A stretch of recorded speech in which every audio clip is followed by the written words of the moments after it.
In this video, we are going to look at vertical alignment. Vertical alignment is the elevation component of a road, where you study about the elevation or otherwise the gradient and vertical curves of a road. So,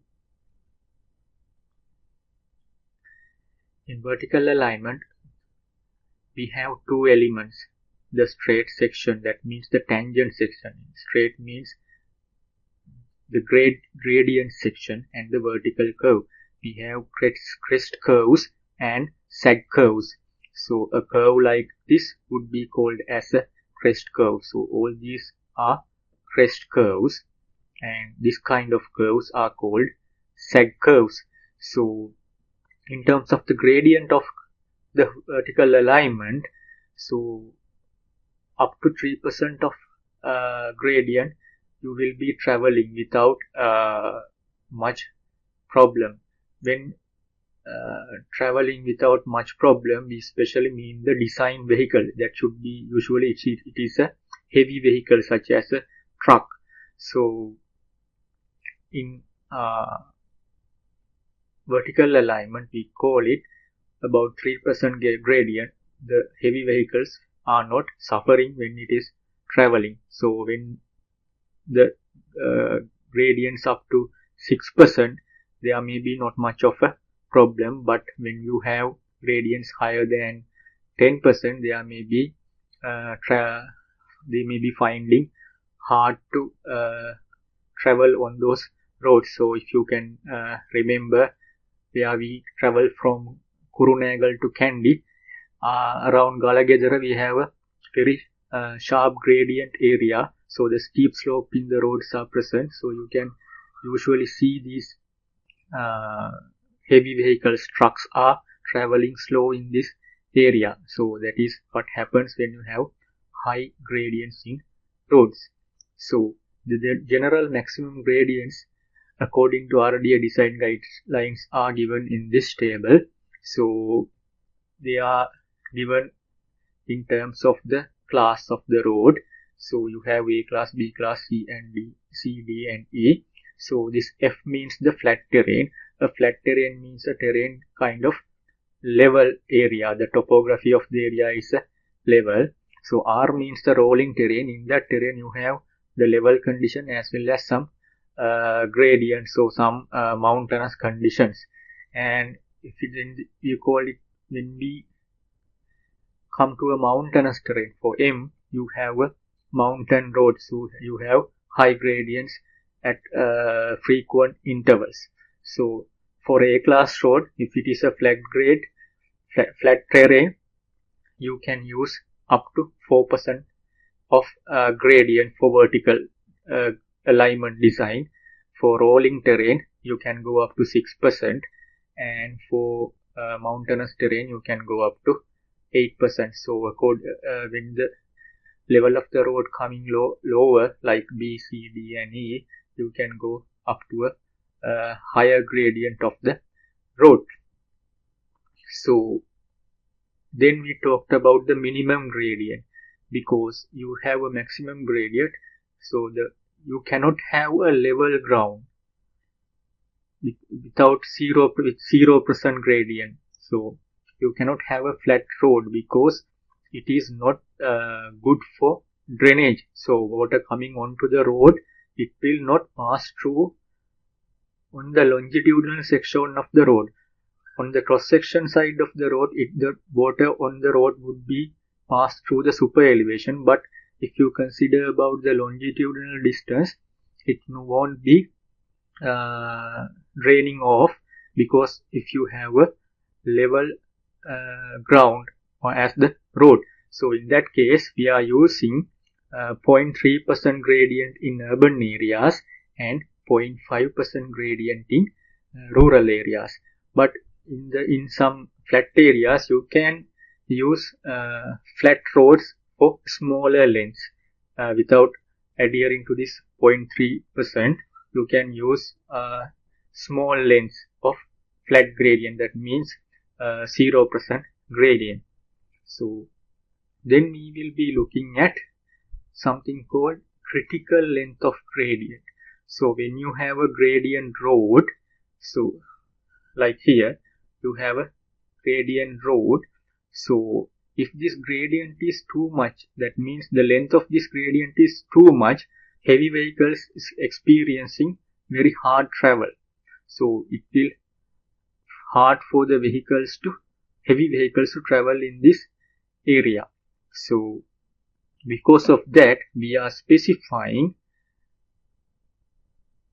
maximum length where you have to go with certain gradient. So for 33% gradient, we have to go for a maximum length of 480. So this tangent length would be less than 480. This gradient length should be less than 480 when you are designing. So when it comes to 480, you have to have a vertical curve and ease the gradient, and you can increase the gradient if you want after the vertical curve. That means when you have a vertical curve, you will be having a lesser gradient than the first gradient, so that will make the travel of the vehicle more easier. So according to the gradient, you have certain critical lengths. You can see when the gradient is too high, this critical lengths become very low. So this chart also gives a way to calculate the obtain the critical length according to the gradient of the road, and also it has the speed of the vehicle also. That means the speed reduction, how much speed reduction the vehicle will occur when it is traveling on a gradient section. Then you have the vertical curves. So you know about the gradient, this thing. So to connect the gradients, these two gradients, we have vertical curves. They are called vertical curves. So you can have this type of crest curve, otherwise you can have this type of sag curves. So in these crest curves, we are dealing with the stopping or passing side distance and comfort and appearance control. We will be talking that in a later slide. So in the sag curves, if you can remember, under side distance lesson, we learned about headlight side distance. So in sag curves, mainly we are looking at headline side distance and stopping side distance, apart from the appearance, comfort, and especially the drainage criteria, because at a sag curve like this, you have a sag curve. So in the center of the sag curve, the water will be collected because of the shape. So we have to have more attention about the drainage part in that sag curves. So when you are talking about vertical curves, there's a term called K where the curvature is defined. The term K, or the coefficient of vertical curves, equals to length of vertical curve over A. A means the algebraic difference between the grades. So this A means G1 minus G2, and you have to get the mod of that value without the plus or minus sign. So this K value equals L over A. So the curvature is given by length over A value. So if you check this equation closely, you can see this K means the length of vertical curve to have 1% gradient change. That is the definition of K. So then we will be looking at what are the K values for designing each type of horizontal curves. Vertical curves. So first we will be looking at crest curves. I told you here the curvature is given by a value K. So everything will be defined in terms of K in vertical curves. Sometimes we define the things with length of the curve, but most of the time we define the vertical curves in terms of K value. So in this table you have the stopping side distance, continuation side distance, and overtaking side distance. We are at the crest curve, how much of k value you need for a vertical curve. So if you can remember in the side distance lesson, there a vehicle is coming on this side and there is an object on this side. So we are calculating the side distance. So that side distance should be seen along this vertical curve. So that should be provided by this curvature, otherwise it would be blocked by this curvature. So what we are doing is we are providing that curvature to the road to have that satisfactory side distance. So here for design speed of 30, you have to have 2.1 k value of the vertical curve should have a k value. This crest vertical curve should have a k value of 2.5, 2.1 to have satisfactory stopping side distance. So when the speed is increasing, you can see the k value is also increasing. So in this calculations, when you are getting this length, we are considering h1 as the driver height, which is 1.05, and h2 as the object cutoff height, which is 1.2. So there are two occasions where side distance can be considered along with the vertical curve length, that is length of vertical curve where side distance is greater than length of vertical curve, and the other one is length of vertical curve where side distance is less than the length of vertical curve. But when we do the calculations, we can prove that this length of vertical curve where side distance is less than the length of vertical curve. That means if the side distance is 30 and length of vertical curve would be 35 or 40. So in these situations, we are only calculating these things. That means where your side distance is greater than length of vertical curve, we are not considering this because this LV is greater than this LV. So we always consider in calculations our length of vertical curve is greater than the side distance.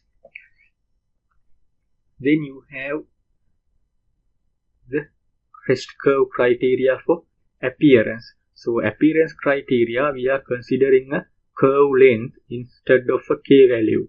So if you have a very shorter vertical curve, it is not giving good appearance. Very shorter vertical curves will not be giving good appearance. So to give good appearance, you should have kind of 3 seconds travel time for the vertical curve. So if the design speed is 30, your vertical curve length for crest curves should be at least 30. So gain for 40, it should be 40. For appearance criteria, this can be used in sag curves also. Otherwise, because this appearance criteria would be catering crest and sag both, but it is defined for crest curves. This 30, you have 30 meter length of vertical curve. For if it is the design speed of 60, for design speed of 60, you can have to have 50 meter length. So sometimes if the gradient change, so this gradient change is very low. If this gradient change is very low, you can avoid a vertical curve. So for design speed of 30, if the gradient change is less than 1.3, you can avoid a vertical curve and only retain the two tangent sections. So if you can consider a situation where you have a 1% upgrade, and again it is upgrading at a 9% gradient, so the percentage change is 0.1%. So in that case, for a design speed of 30, you can have 1.3 or less. So if since this gradient change is 0.1%, it is less than 1.3. If the design speed is 30 or even up to 100 meter gradient, 100 meter design speed, you can have that curve section without a vertical curve. So sometimes you may encounter this kind of situations where the gradient change is less than these values, so you can design the curve, design the road without a vertical curve. So then we are considering about something called the crest curves with comfort criteria. Sometimes when you are traveling on a road, you might feel that you are at some vertical curves, you might feel that you are going like over the top of the road, or you are feeling like very hard to travel in that road due to the speed. So that means the comfort criteria of that vertical curves are not there. So we have to have the vertical curves to satisfy the comfort criteria also. So in that case, the K value should be 2.4 for design speed of 30 kilometers per hour and 4.2 for design speed of 40 kilometers per hour. So if you consider about example, if this gradient changes, if in a vertical curve, if the gradient changes 3%, if the gradient changes 3%, so then this value should be multiplied by 3, because this is the value for 1% gradient change. If it is 3% gradient change, you have to multiply this 4.2 by 3%. 3, that means about 12.6. So you have to use the vertical curve length of 12.6 or higher. But if you consider about 40, and if this is 12.6, but for the appearance criteria you have to use vertical curve length of 40. So you have to consider all these facts when selecting the vertical curve length. Then we are going to the sag curves. In sag curves, we are especially dealing with the headlight side distance. So because in terms of the headlight criteria, the K values of the sag curves would be for 30 kilometers per hour it should be 4, and 40 kilometers per hour it should be 7.3, like that. So then you have something called design criteria for sag curves for overhead obstructions. So under side distance criteria, we learn about the overhead obstructions, especially for sag curves. When we have underneath road and we have overhead obstruction, so we have to check the vertical clearance properly, and actually when you have overhead obstruction, you have to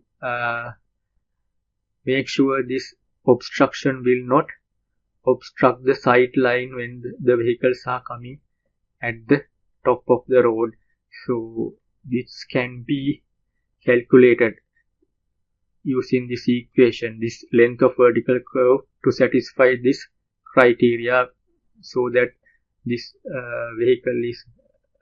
this side distance is not blocked by the overhead obstruction. This is given by this equation, where you have the H is the height of obstruction from this pavement surface, and H1 would be the driver eye height, and H2 would be the object cutoff height. So this is about the vertical alignment design in road highway design. So when you are designing vertical curves and gradients, you have to think of these factors. So in actual terms, these are derived with so many equations. I haven't put these equations in here because of the time constraints, but when you are going to a job or when you are reading more about these things, you will come across so many equation derivations. So we will be seeing how these equations are derived from basic principles. But at the moment, I am giving you the equations, how to calculate these things and how to apply these things into a real design world. So at the Civil 3D class, we will be looking at how to apply these things in real world alignment design. In the next class, we will be looking at the horizontal and vertical alignment coordination, where when designing roads, where we need to consider the horizontal alignment and vertical alignment both together to get a very much desirable road for much safety and efficient driving. So in that section we will be learning how to combine horizontal alignment and vertical alignment together to have a better road. So after that we will be looking at the Civil 3D class, where you can design your own roads with horizontal and vertical alignments.